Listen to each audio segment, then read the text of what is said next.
Greetings, it's Doc Griffin, your swing surgeon director of club fitting operations, and it's time again for the doctor's house call. First, I hope everybody had a very, very good Christmas and New Year's, and we're certainly excited about what's going to be in store for us in 2012. Today I'm going to deal with a subject that Serge sent me a little email last week about. It was dealing with a conversation that was going on between some guys on the blog that were talking about cutting shafts, getting things reweighted, balanced out, and so forth, and Serge thought it would be a good subject for me to approach. I've done this before in written form, but I'm going to take time today to do a video and go through the proper steps and the things that we consider when we start talking about cutting a shaft. Now, the first thing I've got for you here is a club at 45.5 inches. And the first thing I'm doing is I'm putting it on the swing weight machine to get an idea of how this club would feel to a player. I've swing weighted it, I've checked the frequency of it, and just for a sidebar here, I don't deal with swing weight as a rule. When I'm fitting people, I deal with MOI, which is a separate step, but you get the idea of you guys aren't going to have the ability to do this, the MOI, so we're going to deal with swing weight. Assuming, and this is a big assumption, that the swing weight is correct or that the person likes the feel of it, and we're going to start talking about now we're going to shorten this shaft. So I've got a 45.5 inch shaft here, and I've got a head. That's a freak you out. Most drivers don't come apart that easy. What I'll do is I'll take a look and see just how much does this head weigh. So we'll put it on a gram scale here, and it weighs 200 grams. So we've got a 200 gram head on a 50 gram shaft, and for all the demonstrations here I have 3 identical shafts. So this swing weight's out at about D1. All right, so now we're going to start talking about, we're going to take it and just butt cut it. There's been some talk about just butt cutting a shaft will make the shaft stiffer, so forth and so on. So, first let me say, it will, anytime you start cutting a shaft and shorten it, it does stiffen it up a little bit. But when you compare the frequency of this shaft at 45.5 inches and now to the shaft at 43.5 inches, it changed the cycles by 2 cycles, cutting it from the butt end. So it's not that great of a variance in it that it changed it enough to where you're going to worry about it. However, now, here's the big thing. If you notice, this scale, when we put this on here, it didn't move. All right, it's at the lowest position that it could be.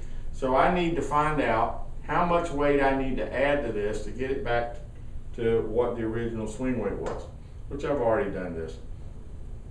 Comes out to 14.5 grams.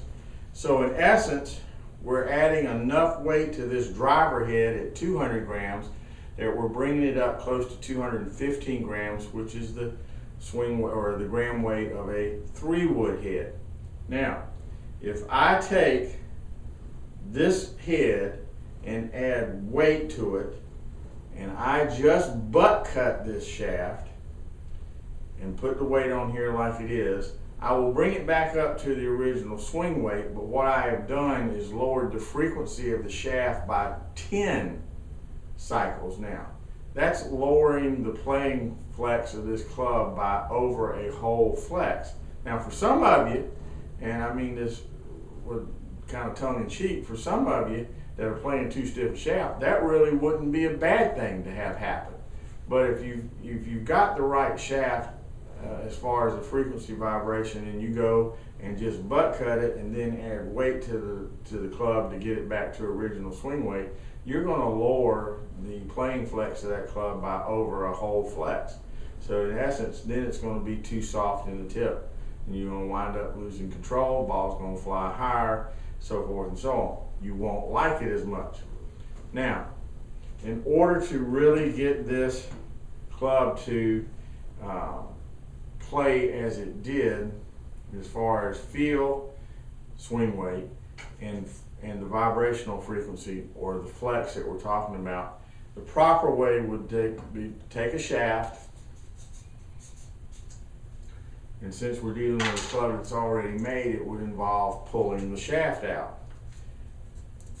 Because we're now using enough weight that this becomes a 3-wood weight, we have to tip trim the shaft.